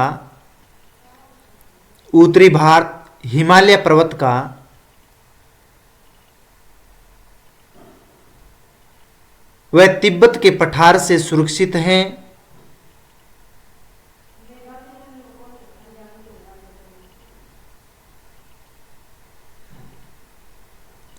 तिब्बत के पठार से सुरक्षित है। तो ये थी मानसून प्रदेश की जलवायु। अब हम नेक्स्ट चलते हैं और हमारा नेक्स्ट टॉपिक रहेगा, पॉइंट रहेगा, वो है मिट्टियां। अगर यहां पर मिट्टी की बात करें तो मानसूनी जलवायु में पर्याप्त वर्षा होती है। नियमित तापमान के कारण मिट्टी की मोटी परत पाई जाती है, यानी अधिक वर्षा और 20 से 25 डिग्री सेल्सियस नियमित तापमान होने की वजह से जो मिट्टी की जो परत होती है वो मोटी पाई जाती है। और यहाँ लोहे ऑक्साइड की अधिक मात्रा के कारण इस मिट्टी का जो रंग होता है वो लाल हो जाता है, क्योंकि लोहे ऑक्साइड की अधिकता होती है और अधिकता होने की वजह से ही मिट्टी का रंग है वो लाल हो जाता है। अब हम यहाँ पर मिट्टी अगर देखें तो उष्णकटिबंधीय लाल मिट्टी है, तो वो इंडोनेशिया और मलेशिया में इन प्रदेशों में पाई जाती है। तो इंडोनेशिया और मलेशिया में जो दक्षिणी पूर्वी द्वीप समूह है तो वहाँ पर लाल मिट्टी पाई जाती है। उपोष्ण कटिबंधीय लाल पीली मिट्टी की बात करें तो भारत, दक्षिणी चीन, लाओस, कंबोडिया, फिलीपींस और दक्षिणी जापान, इन प्रदेशों में ये मिट्टी पाई जाती है। आप यहाँ पर आओगे, यहाँ पर देख सकते हैं ये जो प्रदेश है यहाँ पर लाल पीली मिट्टी पाई जाती है। चेस्टनट भूरी मिट्टी की बात करें तो ये अर्ध मरुस्थलीय प्रदेशों में, और अर्ध मरुस्थलीय प्रदेश जो अरावली पर्वतमाला है राजस्थान के, और राजस्थान में का जो पश्चिमी जो क्षेत्र है शुष्क और अर्ध शुष्क के अंतर्गत आता है। तो अर्ध शुष्क मरुस्थलीय प्रदेशों में भारत, पाकिस्तान, उत्तरी पश्चिमी चीन आता है। तो यहाँ पर अर्ध शुष्क प्रदेश है और अर्ध शुष्क प्रदेश में भूरी मृदा पाई जाती है। उसके बाद में आता है मरुस्थलीय मिट्टी। तो थार मरुस्थल और चीन के मरुस्थल में इस तरह की मिट्टी पाई जाती है। थार का मरुस्थल ये है और चीन का मरुस्थल है वो यहाँ पर आपको मिलेगा। तो यहाँ पर भी मरुस्थलीय प्रकार की मिट्टी पाई जाती है, अलग अलग प्रकार की। तो तटों के पास अगर बात करें तो तटों के पास जलोढ़ मिट्टी पाई जाती है, और नदी घाटियों का जो क्षेत्र है वहाँ पर उपजाऊ मिट्टी है, लाल मिट्टी या लेटराइट मिट्टी भी पाई जाती है कुछ क्षेत्रों में।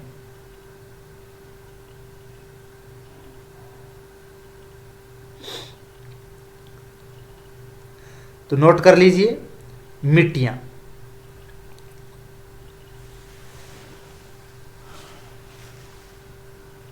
मानसूनी जलवायु प्रदेश में, हाँ नोट कर लीजिए, मानसूनी जलवायु प्रदेश में पर्याप्त वर्षा तथा नियमित तापमान प्राप्त करने के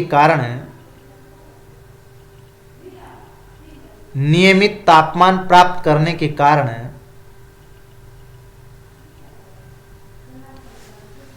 मृदा काफी गहराई तक विकसित हो जाती है। मृदा काफी गहराई तक विकसित हो जाती है, जिससे मृदा की मोटी परत बन जाती है, मृदा में लोहे ऑक्साइड की अधिकता होने के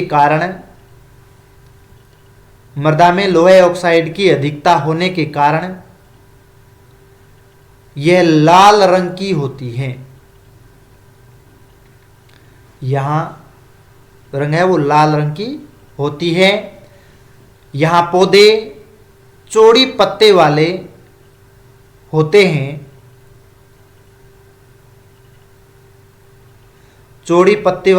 हैं, जो अधिकांश भाग पर सदाबहार वर्षा वनों के अंतर्गत आता है। सदाबहार वर्षा वनों के अंतर्गत आता है।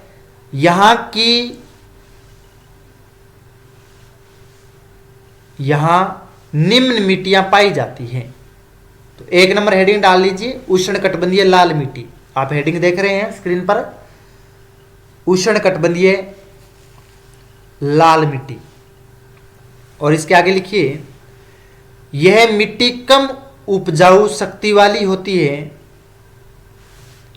यह मिट्टी कम उपजाऊ शक्ति वाली होती है, जो इंडोनेशिया तथा मलेशिया में पाई जाती हैं। जो इंडोनेशिया व मलेशिया में पाई जाती हैं। 2 नंबर उपोष्ण कटिबंधीय लाल पीली मिट्टी, उपोष्ण कटिबंधीय लाल पीली मिट्टी। इस मिट्टी में लाल मिट्टी की अपेक्षा जीवाश्म अधिक रहते हैं, जो जीवाणु होते हैं वो अधिक पाए जाते हैं, जीवाश्म अधिक रहते हैं। इसमें उर्वरक का उपयोग अधिक रहता है, उर्वरक यानी उपजाऊ अधिक है ये मिट्टी, इसमें उर्वरक या उपजाऊ अधिक है। भारत, दक्षिणी चीन, लाओस, कंबोडिया, फिलीपींस व दक्षिणी जापान में पाई जाती है, वह दक्षिणी जापान में पाई जाती हैं। 3 नंबर है चेस्टनट भूरी मिट्टी, चेस्टनट भूरी मिट्टी। इसके आगे लिखिए, यह लाल भूरे रंग की होती है, यह लाल भूरे रंग की होती है। इसमें खनिज तत्व अधिक होते हैं, इसमें खनिज तत्व अधिक होते हैं।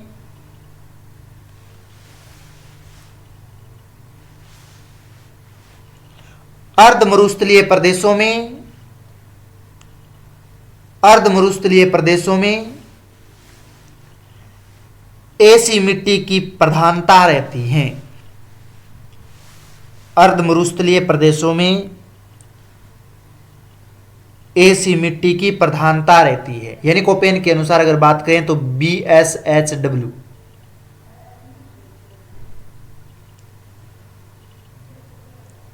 उत्तरी पश्चिमी भारत, पाकिस्तान, उत्तरी पश्चिमी चीन में मिट्टी पाई जाती है, मिट्टी पाई जाती है। 4 नंबर लिखिए मरुस्थलीय मिट्टी,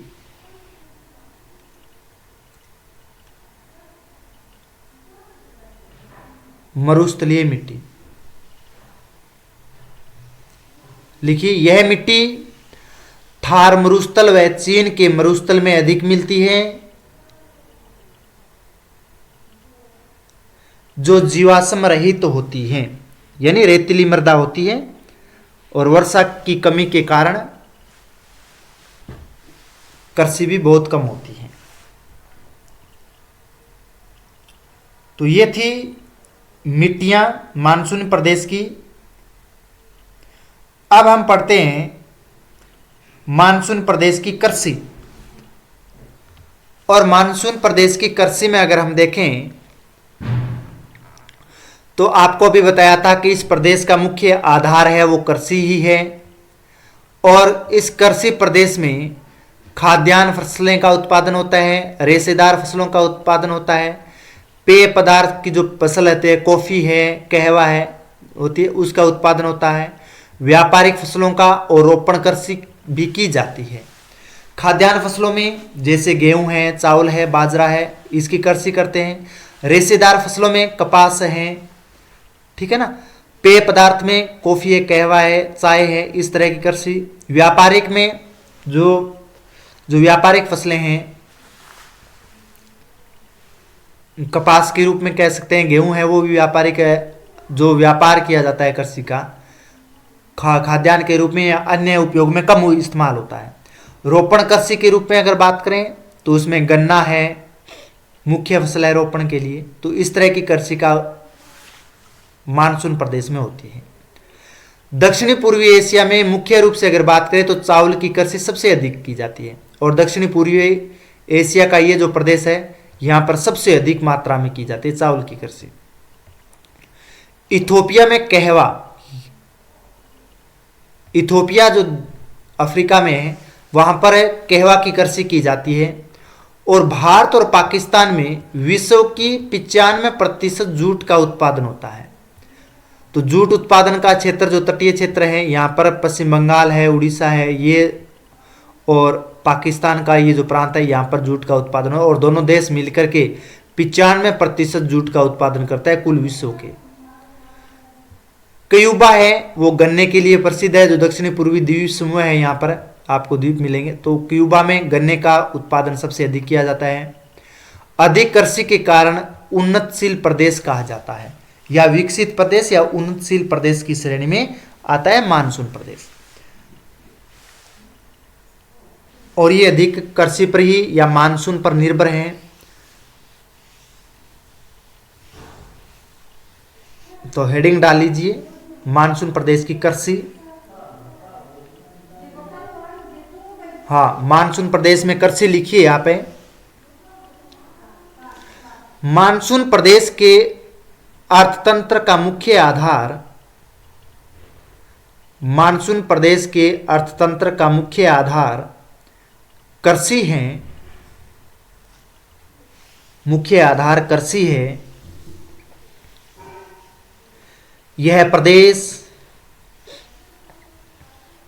प्रदेश अधिकाधिक फसलों के उत्पादन के लिए अनुकूल है। अधिकाधिक यानी 2 या 2 से अधिक फसलों का उत्पादन करना, ठीक है ना, यानी साल में 2 या 3 कृषि करना, 2-3 बार कृषि करना, 2-3 फसलों का उत्पादन करना, उसको अधिकाधिक कृषि के नाम से जाना जाता है। तो ये प्रदेश अनुकूल है इसके लिए।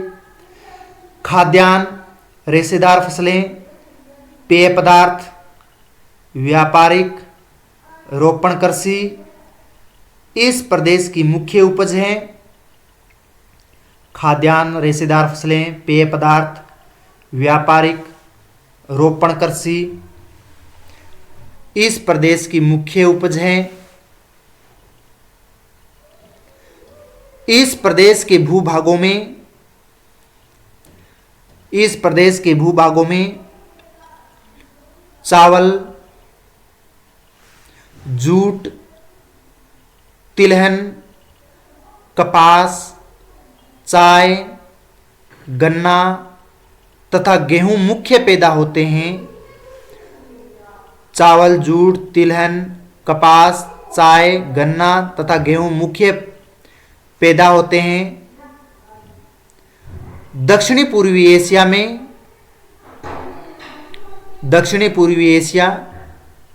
में चावल के लिए प्रसिद्ध है। दक्षिणी पूर्वी एशिया चावल के लिए प्रसिद्ध है। इस प्रदेश के पश्चिमी तथा अर्धशुष्क प्रदेश में गेहूं व अन्य फसलें उगाई जाती हैं। गेहूं व अन्य फसलें उगाई जाती हैं। कृषि मुख्यतः समुद्र तट एवं दक्षिणी पूर्वी एशिया के प्रायद्वीपीय एवं द्वीपीय प्रदेशों में अधिक विकसित हुई है। दक्षिणी पूर्वी एशिया के प्रायद्वीपीय एवं द्वीपीय प्रदेशों में अधिक विकसित हुई है।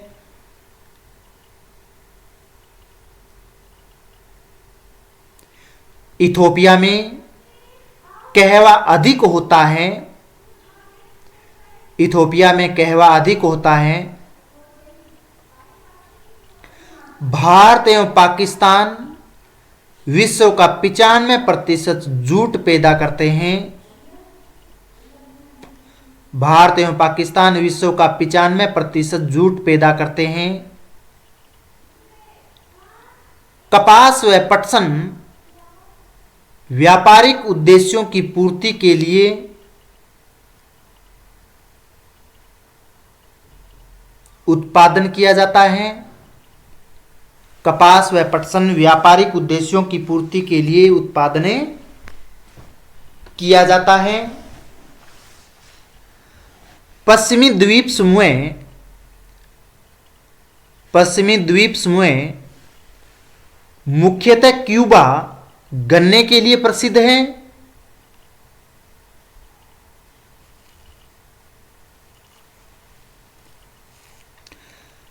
गन्ने के लिए प्रसिद्ध हैं। इन प्रदेशों की भूमि इतनी उपजाऊ है कि, यानी मानसून प्रदेश की भूमि इतनी उपजाऊ है कि बहुत कम श्रम से ही पर्याप्त उपज मिल जाती है। यानी श्रमिकों की है वो कम आवश्यकता होती है और उपज है वो अधिक, यानी पैदावार है वो अधिक होती है। तो बहुत कम श्रम से ही पर्याप्त उपज मिल जाती है, इसलिए इन्हें उन्नतशील प्रदेश कहा जाता है। इसलिए इन्हें उन्नतशील प्रदेश कहा जाता है। तो ये थी मानसून प्रदेश की कृषि। अब हम देखते हैं खनिज। तो मानसून प्रदेश में अगर खनिज देखें तो खनिज है वो सीमित मात्रा में है, यानी इस प्रदेश में जो खनिज है वो सामान्य है, बहुत कम है। कोयले की अगर भंडार की बात करें तो चीन में सबसे ज़्यादा पाया जाता है।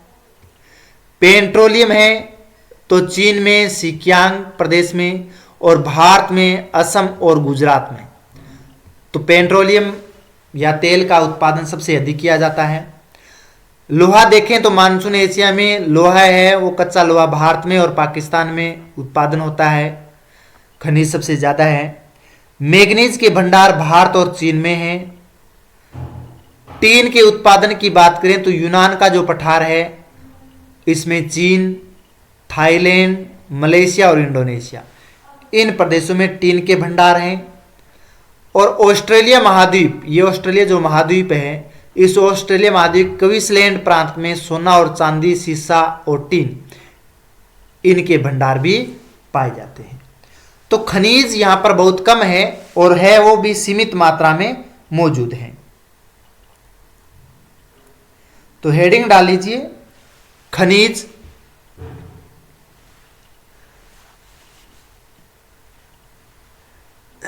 हाँ, लिखिए खनिज में इस प्रदेश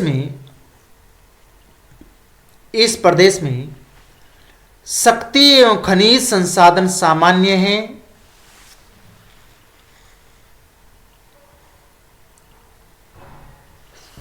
इस प्रदेश में शक्ति एवं खनिज संसाधन सामान्य हैं।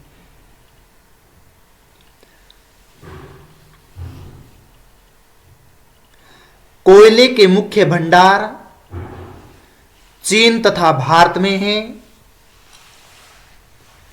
कोयले के मुख्य भंडार चीन तथा भारत में हैं। चीन में विश्व के कुल सिंचित भंडार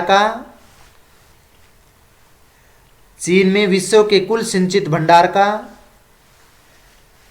21.8% पाया जाता है।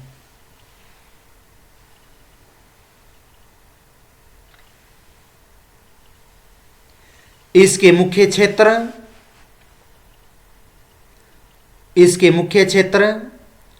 सांसी सेंसी कांसू होनान प्रदेश हैं।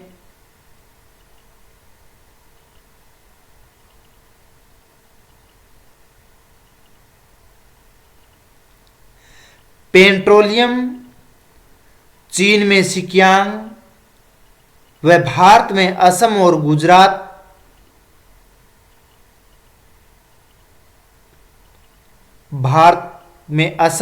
गुजरात, के तट पर मिलता है। वेनेजुएला पेट्रोल की दृष्टि से अधिक महत्वपूर्ण है। वेनेजुएला पेट्रोल की दृष्टि से अधिक महत्वपूर्ण है। कुछ मात्रा में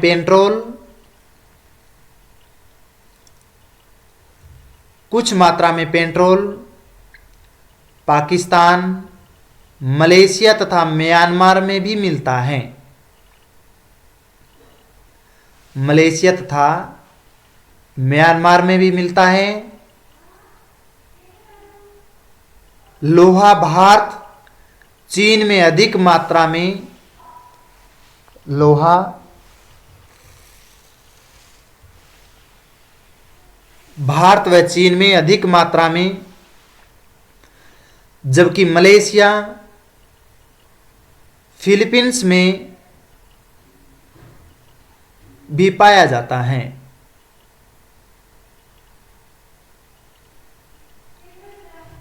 मलेशिया व फिलीपींस में भी पाया जाता है। मैग्नीज के महत्वपूर्ण भंडार भारत तथा चीन में है। मैग्नीज के महत्वपूर्ण भंडार भारत व चीन में है। टीन के उत्पादन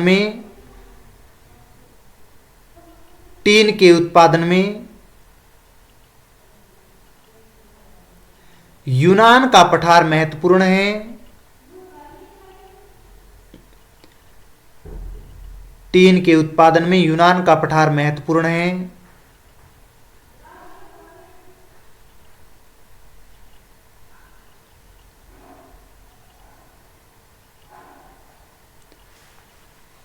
जिसमें चीन, थाईलैंड, मलेशिया और इंडोनेशिया इसके मुख्य उत्पादक देश हैं।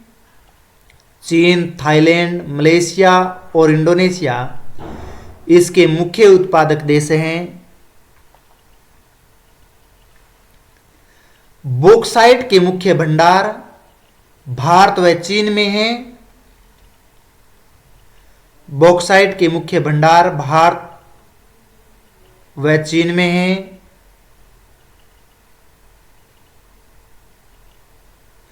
तांबा के उत्पादन में जापान सबसे आगे हैं। तो तांबा है वो सबसे ज्यादा जापान में है। और जापान की स्थिति मैं बता देता हूं, जापान कहाँ है ये आप देख सकते हो। ये द्वीपीय देश, ये जापान की स्थिति है। तो जापान देश यहां है चीन के पूर्व में। ऑस्ट्रेलिया के क्वींसलैंड प्रांत में सोना, चांदी, सीसा, टीन आदि धातुएं मिलती हैं।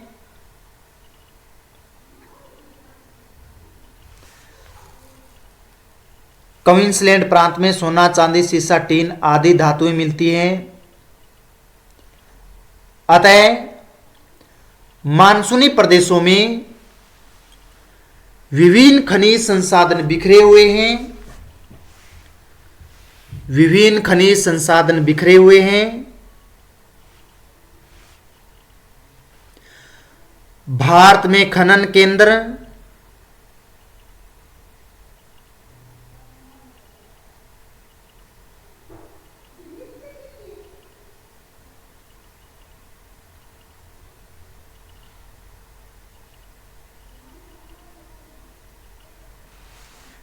केंद्र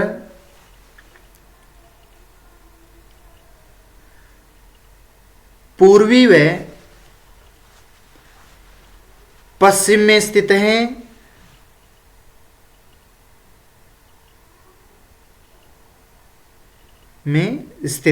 तो ये थे खनिज।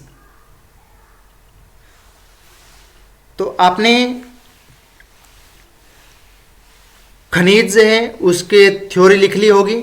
अब हम आगे करवाएंगे आपको उद्योग।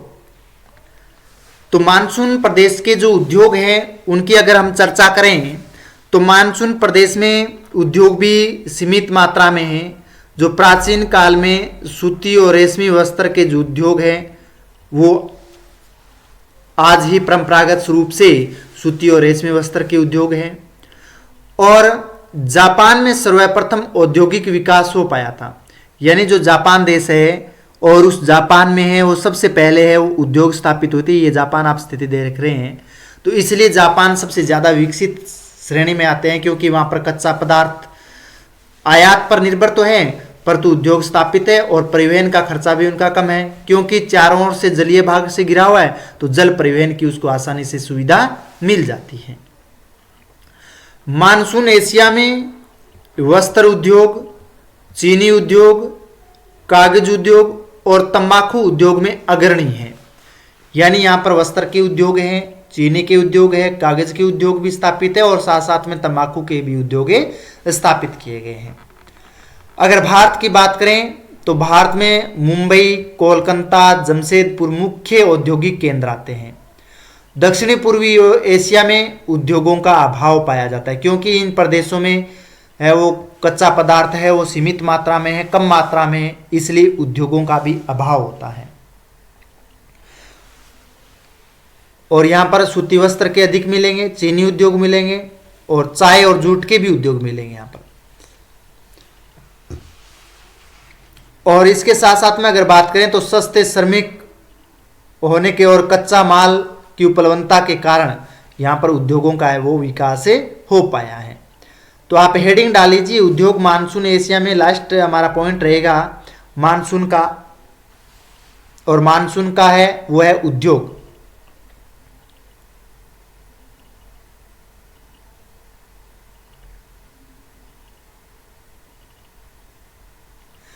मानसून प्रदेश लिखिए, मानसून प्रदेश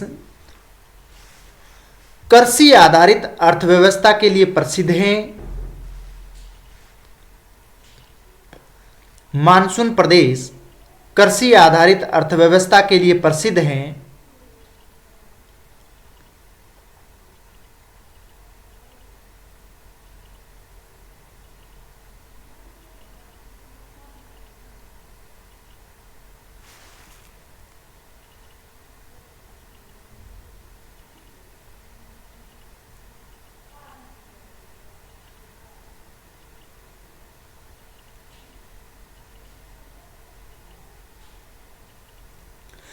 प्राचीन काल में सूती और रेशमी वस्त्र,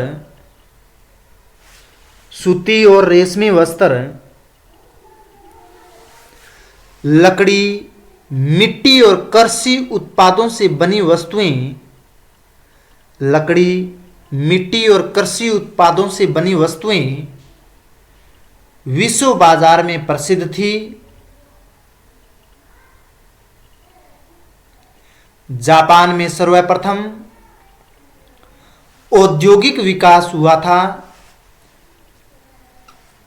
जापान में सर्वप्रथम औद्योगिक विकास हुआ था, जिससे विश्व के अनेक देशों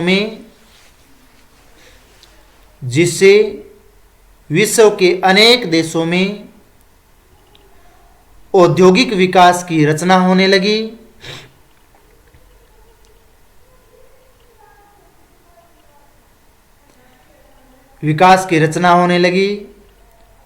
भारत, चीन एवं जापान में अनेक आधारभूत उद्योग जैसे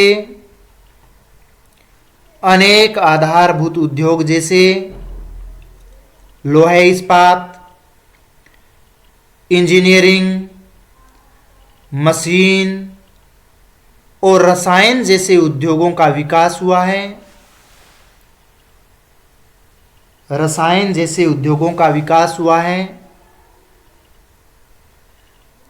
इसी प्रकार कृषि आधारित उद्योगों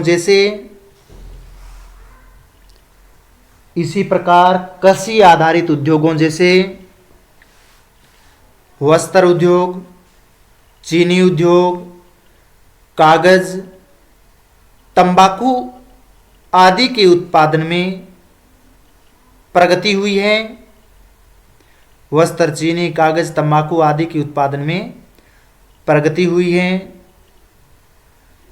भारत में मुंबई, कोलकाता व जमशेदपुर, भारत में मुंबई, कोलकाता व जमशेदपुर 3 मुख्य औद्योगिक केंद्र हैं।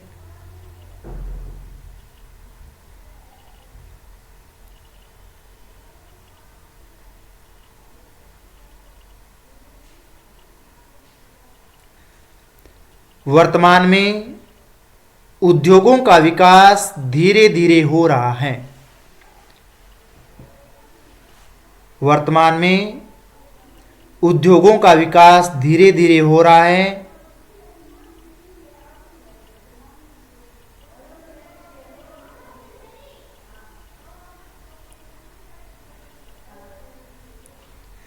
मानसून एशिया में जापान, चीन, भारत व फिलीपींस अग्रणी देश हैं। मानसून एशिया में जापान, चीन, भारत, फिलीपींस अग्रणी देश हैं।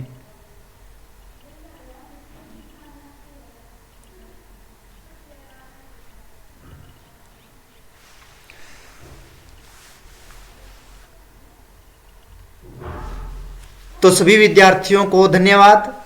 आज की ये क्लास थी हमारी मानसून प्रदेश, और मानसून प्रदेश के अंतर्गत हमने टॉपिक क्लियर करवाया है पॉइंट वाइज, और सभी पॉइंटों को हमने क्लियर किया है। उसमें हर्बर्टसन ने जो प्राकृतिक प्रदेश दिए वो आपको बताया है। इसके साथ साथ में कैंड्रयू का और डडले जो स्टाम्प है उन्होंने जो प्राकृतिक प्रदेश दिए थे वो भी आपको बताए हैं। इसके साथ में अगर हम बात करें तो मानसून प्रदेश में हमने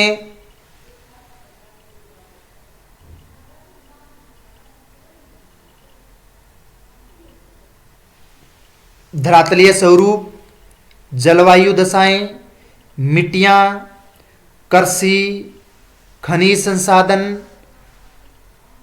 और खनिज संसाधनों के साथ साथ में उद्योग है वो भी आपको करवाए हैं। तो ये सभी टॉपिक